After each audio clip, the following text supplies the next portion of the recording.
Vamos con nuestro tercer invitado. Dele la cordial bienvenida. Al economista Iván Ruiz, analista económico. Un gusto tenerlo nuevamente con nosotros. Bienvenido a Los Especialistas de Ecuador en Directo. Muy buenos días, el gusto es mío estar compartiendo nuevamente con ustedes y con la audiencia. Y además felicitándoles primero a Jaime por el cumpleaños y además por el aniversario de Ecuador en Directo. Espero que ustedes sigan por mucho tiempo, se vayan consolidando y sea el medio alternativo más importante del Ecuador que en estos momentos necesita más que nunca. Muy buenos días a todos los oyentes. Gracias a esa participación constante de nuestros seguidores y de nuestros invitados, estamos logrando ese objetivo. Pero bueno, vamos entonces, director, con el inicio de esta entrevista. Economista, lo que se viene es un gasolinazo, ¿verdad? Así es, yo quería plantear algunos antecedentes que considero importante porque hay algunas cuestiones históricas sobre esto de los famosos subsidios y el subsidio de la eliminación a la gasolina y al diésel fundamentalmente. Esto arranca más o menos hace 50 años, estimado Jaime, cuando el Banco Central estaba haciendo el cambio de año base de cuentas nacionales en el año 75, liderado por la economista Lía Aguirre, hija del doctor Manuel Agustín Aguirre, a quien rindo un homenaje póstumo porque murió recientemente, a el economista Patricio León y Salvador Marconi. Como usted conoce, en el Ecuador, el Fondo Monetario, el Banco Mundial y organismos internacionales son los que definen ciertas metodologías para las estadísticas de base y las estadísticas de síntesis. En el caso del Banco Central, estaba realizando el cambio de año base, año 75. Yo ingresé al Banco Central en el año 1981 y precisamente estaban terminando el cambio de año base 75. Entré al Departamento de Previsiones Macroeconómicas y el debate era en torno a cómo valorar la refinación de petróleo. Te recordará, el Ecuador empezó a exportar petróleo en el año 72, entonces tuvimos un auge y una bonanza importante en el Ecuador del periodo 72 al año 78-79 con el programa de las Fuerzas Armadas. Precisamente el debate ahí se dio en cómo valorar la refinación de petróleo. Y el tema fue que se empezó a valorar a precios internacionales. Esto es, todo el petróleo que ingresaba a la refinería de Esmeraldas se empezó a valorar a precios internacionales.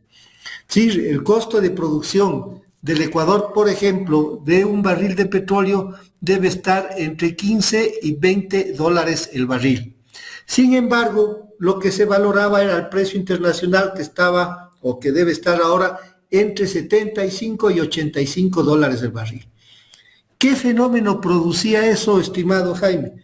Producía que tenía usted un valor agregado negativo. Voy a explicarles esto claramente cómo es la cosa.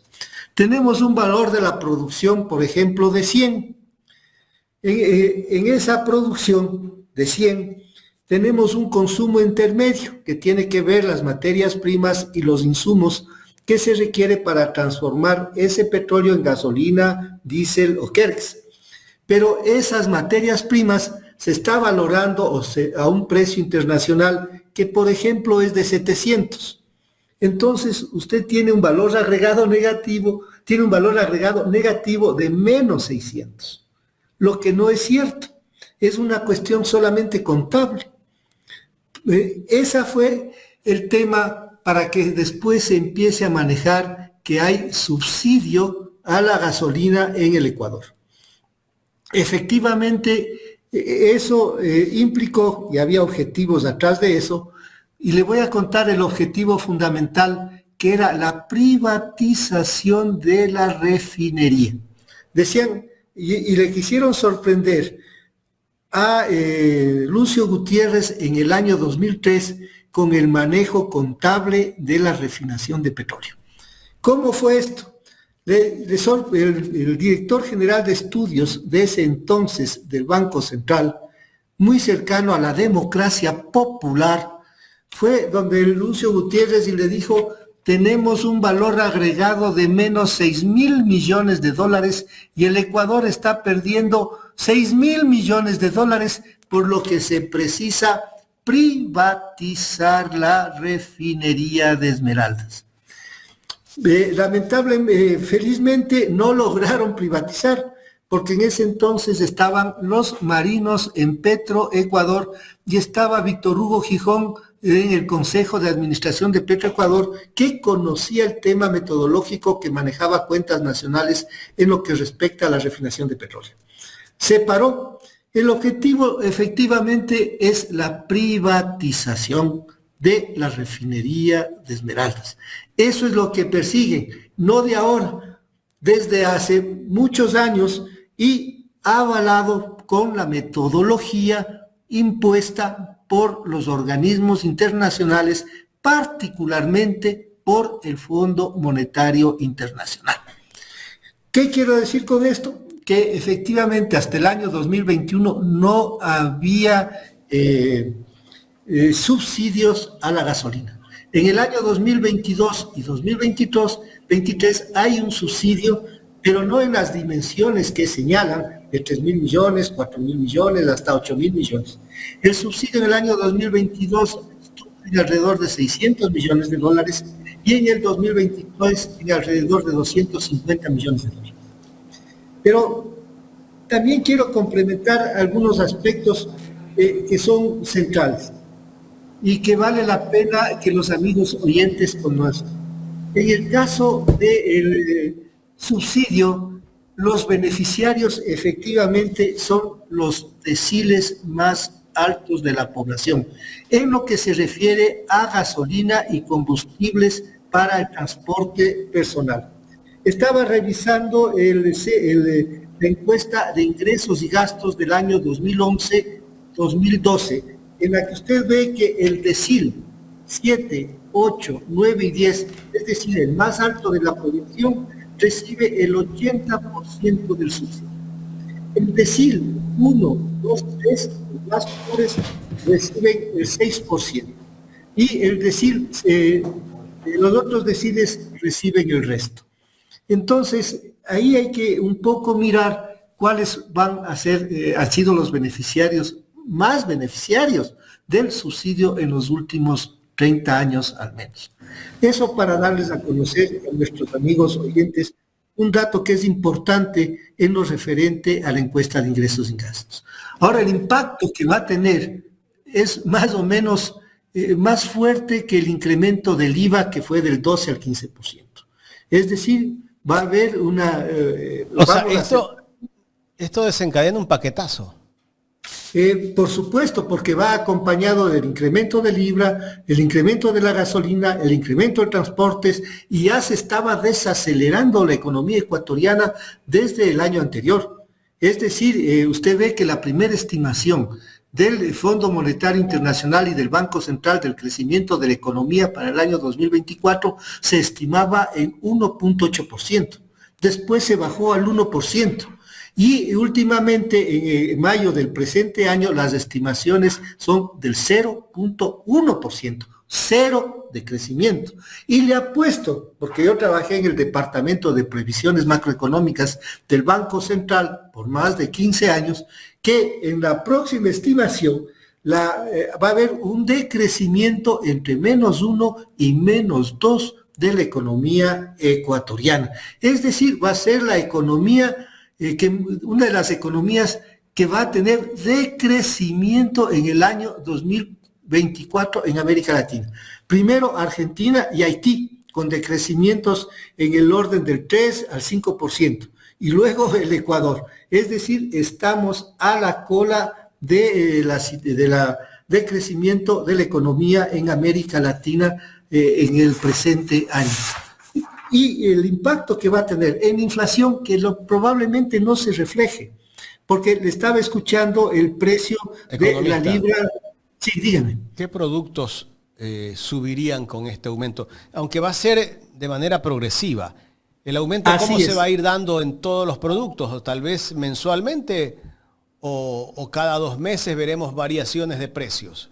Yo creo que vamos a ver un impacto directo en los próximos 2 o 3 meses. Y le voy a decir por la estructura monopólica en la economía ecuatoriana. Había hecho yo los cálculos, hice algunos indicadores al año 2017, estimado Jaime, donde calculé indicador Herfindahl-Hirschman, que es un indicador de concentración monopólica. El otro indicador fue dominancia y otro indicador de concentración en los que se refleja el grado de control que tienen las 4 empresas más grandes en la producción a 4 dígitos de la clasificación internacional uniforme. Las 4 empresas más grandes de cada rama actividad en promedio están concentrando entre el 70 y el 75% del valor de la producción en la economía ecuatoriana. En algunas ramas de actividad, 2 o 3 empresas están concentrando hasta el 100% del valor de la producción. En cuanto a los precios, existe un precio de monopolio, en que las grandes empresas imponen un precio y pueden disparar los precios hasta lo que ellos quieran. Ya se va a ver, no se va a ver mayormente en el IPC, y le voy a decir la razón, porque lamentablemente de las estimaciones que yo pude ver con los precios medios, parecería ser, no estoy seguro, habría que comprobarlo, parecería ser que no se está captando bien la información del índice de precios medios para construir el índice de precios al consumidor. Por lo tanto, usted en el presente año va a ver una tasa de crecimiento entre el 2 y el 3% del aumento del producto, del índice de precios al consumidor, y no del 4 al 6% o inclusive más que puede darse en el índice de precios al consumidor. Pero, como le digo, en el Ecuador existe precios monopólicos en que 3 a 5 empresas imponen los precios en el sector industrial y en el sector agrícola.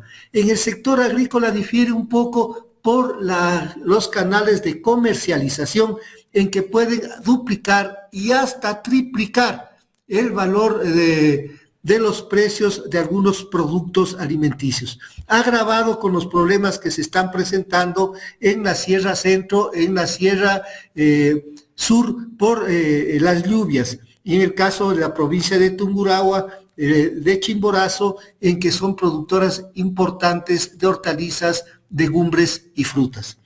Entonces vamos a tener no solamente un incremento de precios, una desaceleración económica, una reducción de la producción, una caída de la demanda y recesión.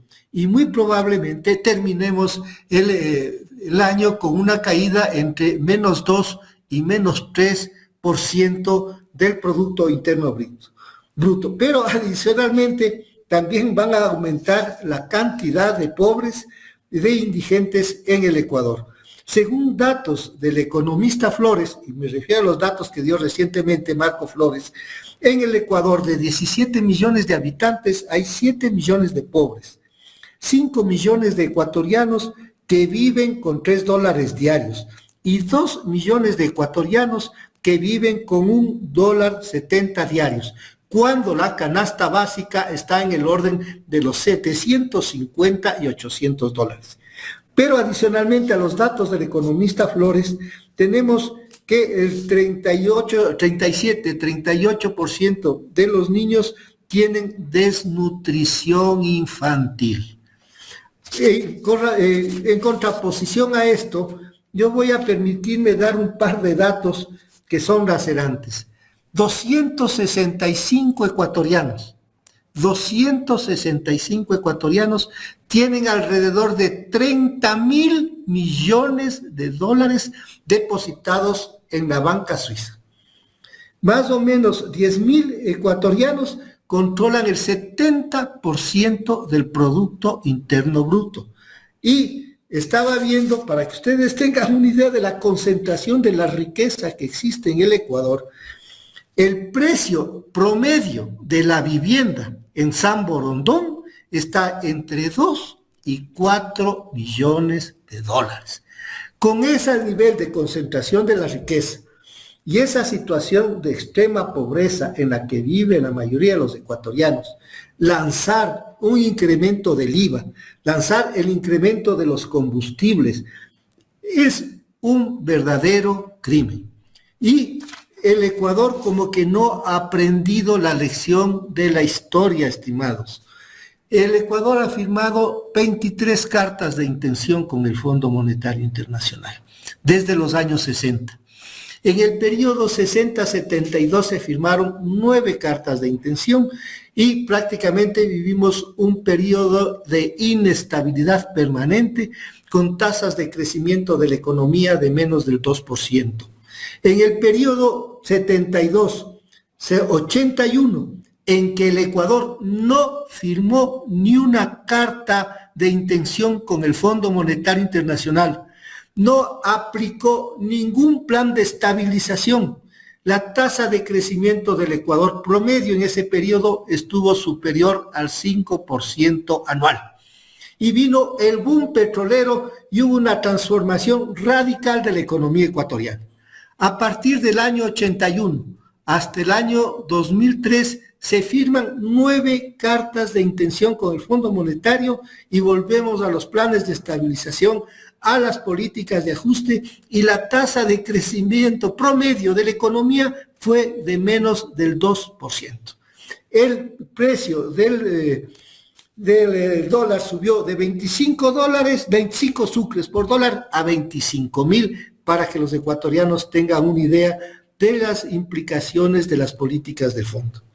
Luego venimos otra bonanza del periodo 2006 hasta el 2007 al 2017, en que la tasa promedio fue del 4.5%, en que no se firmó ninguna carta de intención con el Fondo Monetario, no se aplicó ningún plan de estabilización. Moraleja: siempre que entra el Fondo Monetario Internacional, se incrementa la inflación, el desempleo, la recesión en la economía ecuatoriana y aumentan los niveles, los pobres. Lo que va a venir, que en vez de 7 millones de pobres, vamos a subir a 8 millones o más, como en el caso argentino. De 5 millones de gentes que ganan menos de $3 diarios, va a haber 6 millones. Y 2 millones de ecuatorianos que ganan 1.7 dólares diarios, va a subir a 3 millones. Esas son las consecuencias de las políticas de ajuste del Fondo Monetario Internacional, cuando se debería hacer todo lo contrario: incrementar los salarios para que la gente pueda demandar bienes y servicios, reactivar la producción, incrementar el empleo. Eso hace cualquiera que le interesa realmente el país, pero como estamos viendo, como ustedes señalaron, yo estaba viendo la entrevista precisamente completa que le hicieron al presidente Daniel Noboa, y que tengo exactamente las mismas preocupaciones que ustedes, que algo raro le pasa al señor presidente. Al menos 2 cosas, al menos 2 pecados capitales, y no 3: la vanidad, la codicia, y un pecado que es de los 10 pecados mortales, que es la mentira, porque él en su campaña electoral dijo que no iba a subir los combustibles. Y lo que ha hecho es subir los combustibles. ¿Cuánto usted considera que ha subido en los últimos meses, en los últimos 6 meses, el costo de la vida? En un porcentaje en el que las cosas se han disparado, más allá del incremento del IVA. Yo le voy a decir según mi canasta. Ajá. Según mi canasta ha subido entre el 7 y el 10%. Mi canasta, y le voy a dar 2 o 3 ejemplos claritos. El uno es que yo me consumía un expreso diario. El expreso estaba a $1. Hoy está a $1.10. Es 10% en un periodo de 3 meses. E igualmente el capuchino, que costaba $2, hoy vale $2.30. Es decir, un incremento del 15%. El precio del queso, que yo compraba en $3.40, está en $3.80. El precio de la leche, el precio de la carne de pollo, estoy diciendo lo que yo consumo, el precio del pan, ¿no? Y les invito a mis amigos ecuatorianos que pueden construirse su propia canasta y pueden ver en cuánto se ha ido incrementando los precios de los productos alimenticios. Les voy a dar dos metodologías. La una, que compren el mismo producto y la misma cantidad todas las semanas y todos los meses y vayan anotando en una libretita en cuánto se va incrementando. Y la otra, si usted compra en el Super Maxi o compra en mi comisariato o compra en aquí, usted le envían el listado de lo que ha comprado, en donde está la cantidad y está el valor. Y ustedes dividiendo valor para cantidad tienen el precio. Si ustedes tienen la misma cantidad en una semana y la misma cantidad y el mismo producto, pueden sacar su propia índice de precios al consumidor y cruzar con información que desarrolla el INEC. Yo le puedo apostar que el índice de precios al consumidor, comparando el mes de junio del 2024 contra junio del 2023, debe estar entre el 6 y el 8% por lo menos en dólares, sobre todo en productos alimenticios. Y yo no compro mayormente ropa, no le puedo dar noción de eso. Como soy jubilado, pago menos luz, pago menos en agua, porque tengo un 50% de descuento. Economista, pero desde el 2021, que empezó esto del incremento de los combustibles, a la fecha de ahora, con el porcentaje que usted dice del 7 al 10%, ya debe estar en un 18%. Por supuesto, por supuesto. Yo tengo los precios medios y no me he dado el tiempo para ir mirando producto por producto. Pero eso yo puedo construirlo, lo que pasa es que llega tiempo.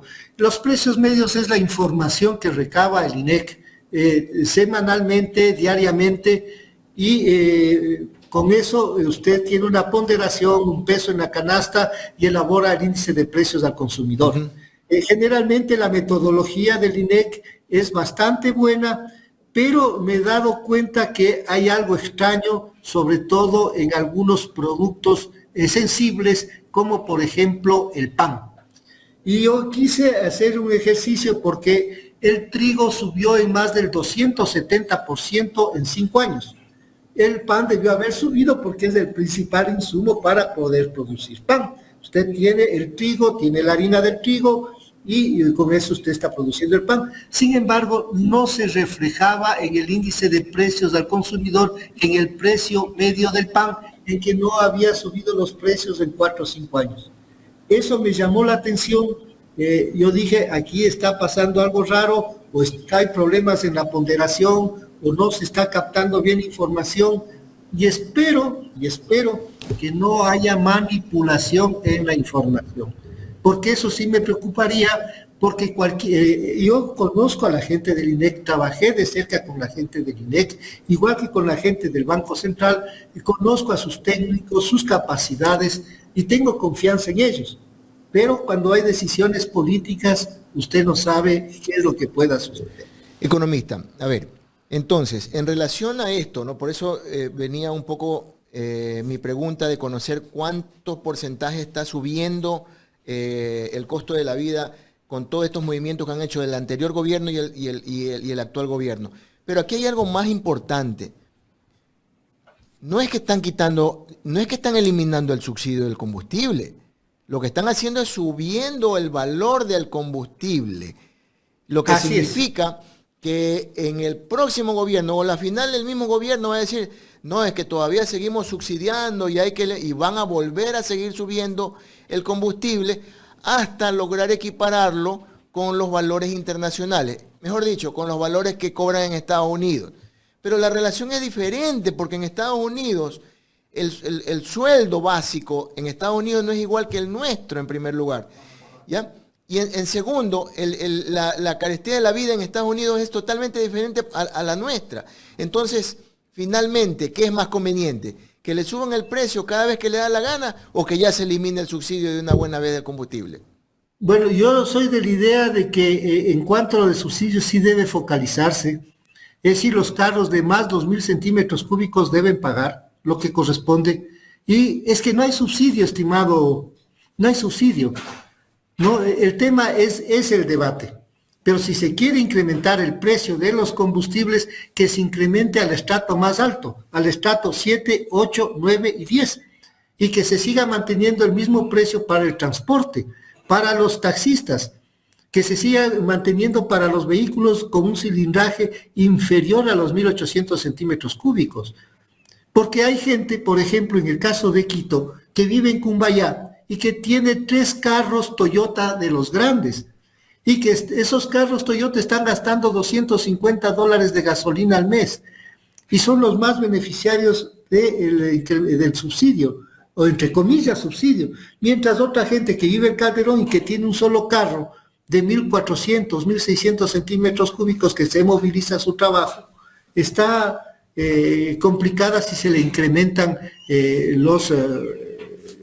la gasolina. Entonces, no sé cómo está el tema de la focalización, pero todos aquellos estratos 7, 8, 9 y 10 que reciben el 80%, ¿no?, del subsidio deberían pagar un precio más alto por la gasolina. El transporte público y el transporte de víveres debería mantenerse el precio igual. Y eso puede hacerlo. Economista, pero el problema es que la especulación no está viendo eso, al especulador no le interesa eso. Ese es un tema bien difícil de poder controlar, el tema de la especulación. Inclusive si usted hace control de precios, tampoco le va a dar resultado. Entonces, ahora el tema es que hay que ver cómo oscila el precio internacional de petróleo, porque las expectativas a mediano plazo para el mundo en el segundo semestre del presente año no son nada nuevas, no son nada positivas, no sabemos qué va a pasar, estamos viviendo en la incertidumbre completa. Entonces, y eso es lo grave, la entrevista al señor presidente nos hace pensar que él vive en una fantasía, en un mundo irreal, sobre todo la primera parte, en que él narra el supuesto atentado de narcotraficantes a su persona, es como a replicar la serie que yo vi en el Netflix que se llama La Reina del Sur. Entonces, él vive esa fantasía, pero estamos viviendo en un mundo de incertidumbre, en un segundo semestre a nivel mundial que no sabemos qué va a pasar. Usted tiene las elecciones norteamericanas, no sabe qué va a pasar con la tasa de interés, tiene el conflicto de Ucrania, el conflicto de Medio Oriente, el conflicto de Mar de la China, un escalamiento en la guerra de Ucrania en que no sabe el desenlace. Tiene un presidente Biden que está como nuestro presidente. Usted no sé si le vio al presidente Biden en el G7. Desorientado. De asustarse. ¿Cómo es posible que la primera economía del mundo, una de las primeras potencias militares del mundo, una persona como Biden tenga el botón nuclear? Por Dios. Si usted ve el reportaje del G7, en que el presidente Biden estaba perdido, totalmente perdido. Es más o menos lo que el presidente Noboa está con su celular. Y eso me preocupa. Pero lamentablemente la dirigencia mundial actual es similar. Véale a Macron, véale a Scholz, véale a Milei. Por Dios, ¿qué está pasando en el mundo? Esta nueva generación de líderes, realmente no sé qué les pasa. Entonces ando preocupado porque el Ecuador va a vivir una incertidumbre, no solamente por el incremento de los precios, el aumento de la pobreza, el aumento de la desnutrición infantil, la recesión económica, el aumento del desempleo, todo eso nos viene en el segundo semestre. Pero adicionalmente, ¿qué vamos a hacer nosotros frente a lo que vienen las elecciones norteamericanas? Si escala la guerra en Ucrania y se da un conflicto generalizado, una tercera guerra mundial, o lanzan bombas nucleares tácticas, ¿qué va a pasar con el petróleo? ¿Qué va a pasar con las rutas comerciales a nivel mundial que ya están pasando? Porque la guerra híbrida contra Rusia y contra China también tiene que ver por el control de las rutas comerciales. Eso va a encarecer costos, vamos a tener problemas en el abastecimiento de materia prima, va a ser difícil poder colocar nuestros productos de importación, los productos en los mercados internacionales. ¿Qué vamos a hacer nosotros con el BRICS? ¿Qué vamos a hacer con la desdolarización que se está dando a nivel mundial y aceleradamente? ¿Qué vamos a hacer con la cuarta revolución tecnológica? ¿Cómo nos vamos a insertar como país en la economía mundial en el periodo que se nos viene? O sea, me muero de miedo, no sé qué va a pasar. Con Correa usted tenía el cambio de matriz productiva, tenía Yachay, tenía ideas a dónde iba a ir como país, la necesidad que teníamos que hacer para poder estar en la cuarta revolución tecnológica, para hacer los cambios que se requiere, el desarrollo de las hidroeléctricas, la generación de energía, las carreteras. Sí, había un norte, pero aquí el presidente está viviendo una fantasía. Inclusive, y corríjame si me equivoco, en el gobierno de Rafael también se disminuyó en un porcentaje los combustibles, si no me equivoco. Hubo un periodo en que bajaron el precio, ¿verdad?, de los combustibles. Sí, pero no mucho tampoco. Pero se mantuvo estable. ¿Qué gobierno aparte de ese bajó los combustibles? Ninguno. Y con Correa duplicó los salarios, se dinamizó la demanda. Como yo le había enviado, se duplicó la clase media, se redujo la pobreza, se redujo el desempleo. O sea, justo en el periodo 72-79, en el Ecuador, que no hubo el Fondo Monetario Internacional, la economía en ese periodo subió por más del 5 o 6% anual. En el periodo de Correa, la tasa de crecimiento promedio fue del 4.5%. Cuando ha intervenido el Fondo Monetario Internacional, la tasa promedio ha sido de entre el 1.5 y 2%. Tenemos que aprender.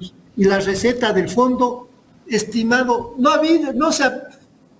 ha funcionado en ninguna parte del mundo. Yo lo que les pediría que me digan en qué país del mundo ha funcionado los planes de ajuste del Fondo Monetario Internacional. Es lo único que les pediría. Fíjese lo que pasó en Grecia, lo que ha pasado en Argentina, lo que ha pasado en todos los países donde ha entrado el Fondo Monetario Internacional. Desempleo, recesión, pobreza, privatizaciones. O sea, realmente tenemos que aprender de la historia, tenemos que aprender de nuestras experiencias como país, pues. ¿Qué es lo que nos pasa? O sea, dicen que el ser humano es el único que se tropieza 2 veces en la misma piedra, pero 23 veces en la misma piedra y algo nos está sucediendo a nivel cerebral, pues. Porque el objetivo del fondo es precisamente obligarnos a endeudarnos en dólares norteamericanos para que les paguemos en dólares norteamericanos. Nosotros exportamos bienes y servicios, café, cacao, petróleo, banano. ¿Y ellos con qué nos pagan? Con dólares.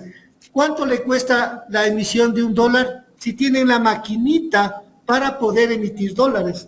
Fíjese usted, desde el año 2009-2010, los Estados Unidos han emitido más de 36 billones de dólares. Actualmente emiten 10.000 millones de dólares diarios. Están en circulación más de 500 billones de dólares en la economía mundial, frente a un PIB de 22 billones de dólares. Existen productos derivados de 1.3 trillones de dólares. ¿Qué es lo que tenemos? Si usted recoge todos los dólares que existen en circulación a nivel mundial y le dice, bueno, nosotros no queremos estos dólares, denos en activos, tierras, fábricas, oro. ¿Sabe lo que le van a hacer? Lo que hicieron en Libia, lo que hicieron en Irak, les van a bombardear y nos van a destruir, porque ellos son los únicos que tienen la potestad de emitir los papelitos. Por eso es que el mundo está desdolarizándose, por eso que existen los BRICS. Pero el Ecuador está fuera de esa discusión, fuera de ese debate. ¿Qué es lo que nos pasa a los ecuatorianos? ¿Se va a mantener el dólar tal y cual está? Están hablando del riesgo de guerra civil en los Estados Unidos si le vuelven a hacer fraude a Donald Trump. Escúchenle, por ejemplo, a la precandidata a la presidencia de los Estados Unidos, Jill Stein, lo que ella dice, y su asesor Michael Hudson. Los Estados Unidos han vivido de gratis 80 años por el dólar norteamericano. Economista, ¿y qué país en el mundo tiene respaldada su moneda en oro? China, por ejemplo, y el rublo. Porque lo que hicieron los chinos y los rusos, empezar a comprar oro. Y es muy probable que la nueva moneda, no sé, eso no es en corto plazo, sino en mediano plazo, que el BRICS vaya generando su propia moneda para las transacciones internacionales o algo similar al Bitcoin o respaldado que puede ser en una serie de monedas o en el oro. O sea, eso está en discusión, eso está en debate en el BRICS, pero ya, por ejemplo, Rusia, China y la India están comercializando sus productos de bienes y servicios en sus propias monedas. Usted recuerde que la guerra de Ucrania va mucho más allá del conflicto militar. Los rusos les dijeron a los señores europeos, si ustedes quieren comprar el gas ruso, si quieren comprar el petróleo ruso, si quieren comprar las materias primas rusas, que además les hemos vendido súper barato, subsidiadas, tienen que venir al Banco Central ruso y comprarnos rublos. Y los europeos tenían que pagar en oro. O sea, el tema monetario ahorita a nivel mundial es un punto de ebullición. La gente se está desdolarizando y hay una descolonización a nivel mundial. Se acabó las colonias, se acabó para los Estados Unidos y para la Unión Europea de comer y de vivir gratis, porque los norteamericanos se llevan nuestros bienes y servicios, nos obligan a endeudarnos en dólares, nos prestan en dólares y emiten solamente su papel. Y lo mismo hace la Unión Europea con los euros. Los rusos, los chinos, los hindúes y los países que se dan cuenta de eso, dicen eso ya nunca más. Tenemos que ir hacia un mundo multilateral. Se acabó la financiarización. Se acabó de comer gratis. El Ecuador tiene que ir reflexionando eso, estimado Jaime.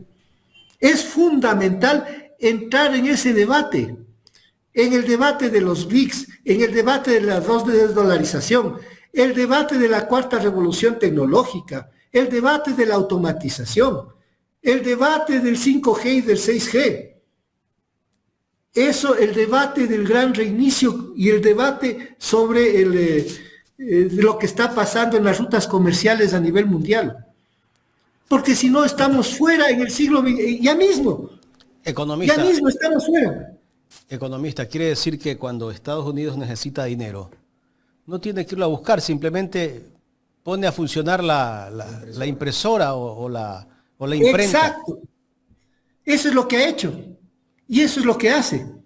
Emite 10.000 millones de dólares diarios. Desde el año 2009-2010 ha emitido 36 billones de dólares. En circulación hay más de 500 millones de dólares. Y que ese dinero debería estar respaldado en oro. En algo. Pero ya le digo, usted recoge ese dinero y le dice quiero activos. Pero lo más grave son los productos derivados, en que usted hace préstamos apalancado en un activo. Usted tiene un activo que vale 100 y apalancado en ese activo emite productos derivados por 1 millón.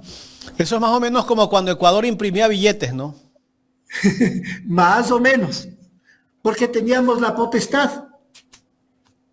Y usted tenía la Junta Monetaria que autorizaba la emisión. Pero ahora tenemos que pagar a los norteamericanos por hacer uso del dólar norteamericano. Y eso se llama señoriaje, que debemos estar pagando entre 500.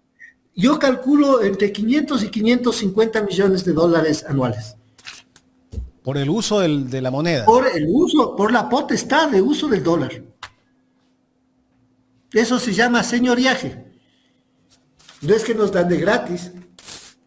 O sea, a la larga nos conviene a nosotros ¿qué? ¿Tener una moneda propia? No, a la larga nos conviene empezar, ahorita todavía no. Habrá que ir discutiendo, y ese es un debate importantísimo en el país. Es un debate, ¿qué vamos a hacer con los BRICS? ¿Nos integramos o no a los BRICS? ¿Vamos hacia un mundo multilateral o no? Yo le voy a poner el escenario más desastroso en el segundo semestre del presente año. Guerra civil en los Estados Unidos, o al menos separación de algunos estados de la Unión, que es gravísimo. Recuerde usted que la guerra de secesión en los Estados Unidos en el año 1863 causó 1 millón de muertos.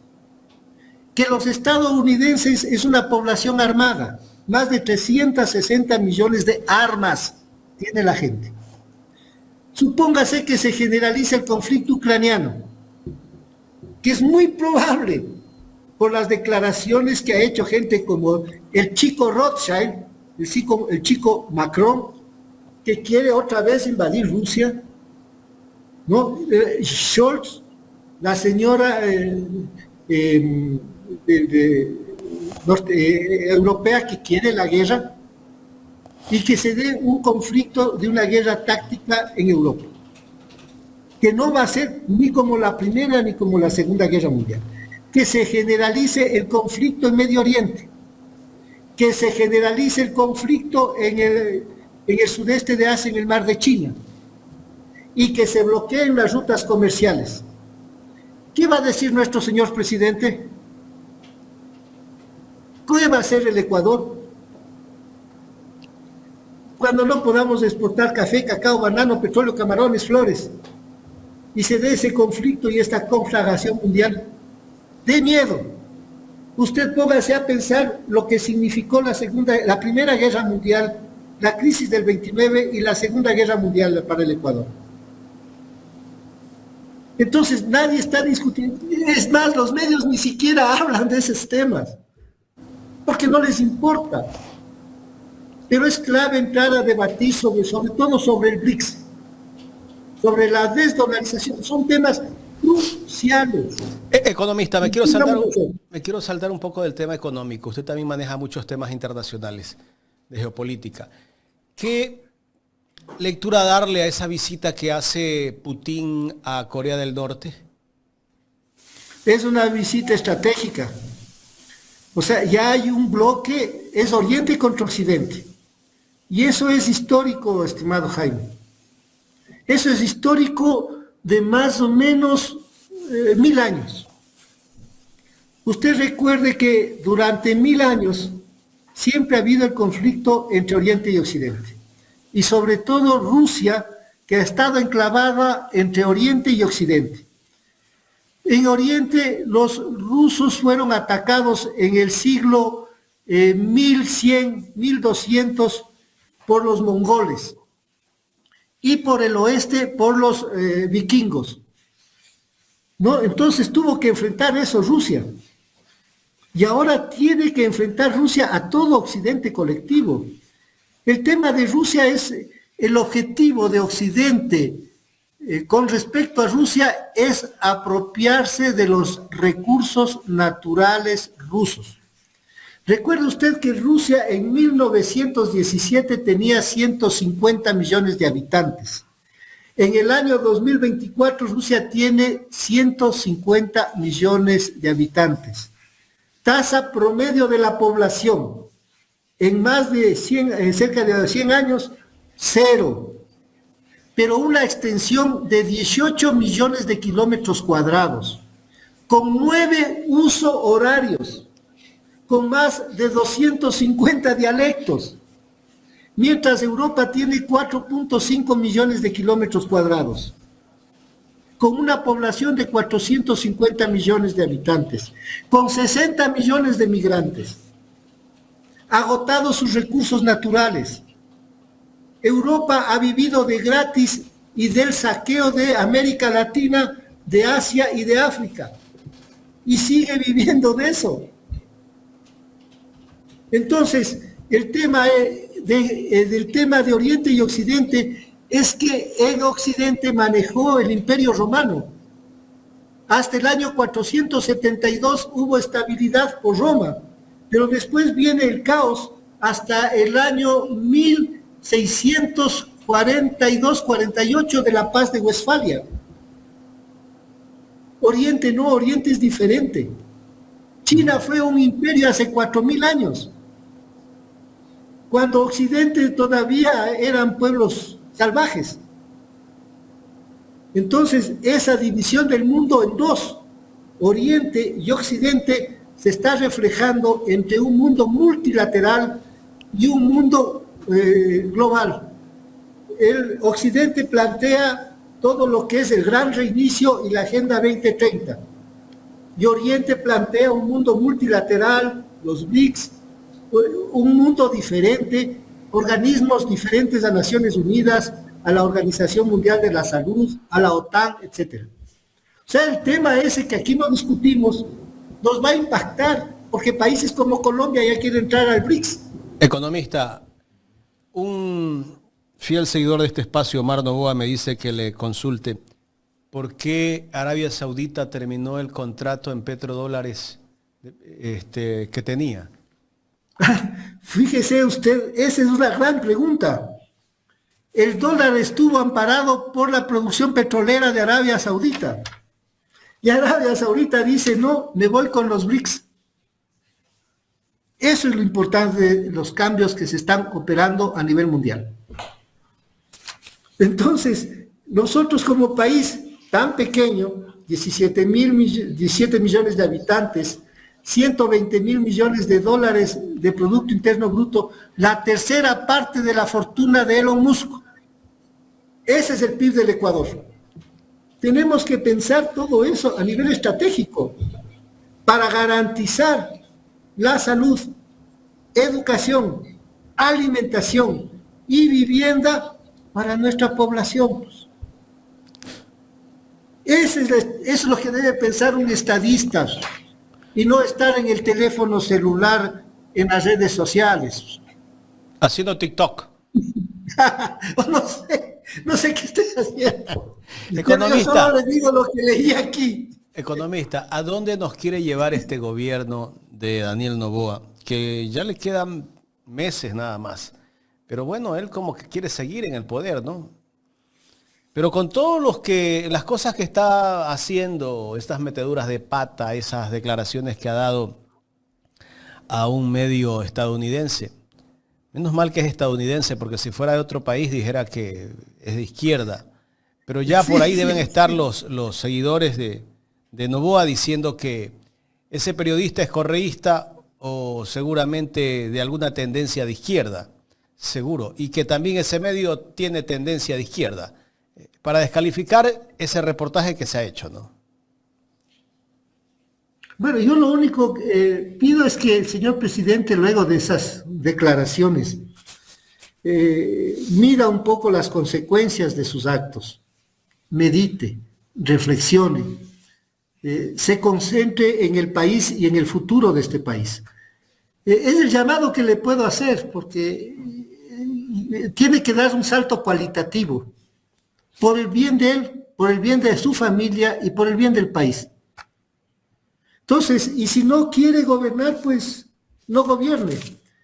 Pero en última instancia creo que tiene que reflexionar fuertemente, sobre todo por los últimos acontecimientos. Yo le había dicho alguna vez a usted que Henry Kissinger, el padre de la diplomacia norteamericana, decía que ser enemigo de los Estados Unidos es peligroso, pero ser amigo es peor. Recuerde cómo respondió la amistad que tenía Estados Unidos con un agente de la CIA, que era Saddam Hussein, cuando le quitó todo el apoyo a Saddam Hussein, lo atacó y destruyó Irak. Y usted recuerde lo que hizo con otro agente de la CIA, aliado de los Estados Unidos, en Panamá, que era mi general Noriega. Atacó en diciembre, hace 30 años, en el 21 de diciembre, y lo capturó en Panamá y lo llevó a los Estados Unidos. Esos son los amigos de los Estados Unidos. Estados Unidos no tiene amigos, tiene intereses estratégicos, que es muy diferente. Y vale la pena, invito a nuestros amigos oyentes, leerle a Henry Kissinger, porque él un poco da cuál es realmente la orientación y los intereses globales que tienen los estadounidenses. Entonces hago un llamado, señor presidente, a una fuerte reflexión después de todos los últimos acontecimientos. Es todo lo que le puedo decir. Bueno, él no es nacido acá en nuestro país, el presidente, es gringo. Así es. Sí. Pero usted puede nacer donde quiera, pero amar su tierra o sus ancestros. Y por último, identificarse con un país. Uh-huh. Muchísimas gracias, economista, por el tiempo. Gracias a ustedes. Espero no haberles aburrido y no haberles asustado por las feas perspectivas que se nos pueden presentar en el segundo semestre del presente año. El mundo está viviendo una incertidumbre en que el desenlace no sabemos. Puede ser algo similar al colapso del Imperio Romano en el año 472. Gracias, economista. Pero no, esa es la parte del cuento. Los cambios que se están dando a nivel ambiental y geológicos son de más preocupación que los económicos. Es verdad. Les dejo a ustedes para que un poco miren. Muchísimas gracias, el economista Iván Ruiz. Muy gentiles. Bueno, pues es la intervención del economista Iván Ruiz, analista económico, quien nos ha dado muchas pistas de lo que se está moviendo no solo en el país, sino también a nivel mundial, ¿no?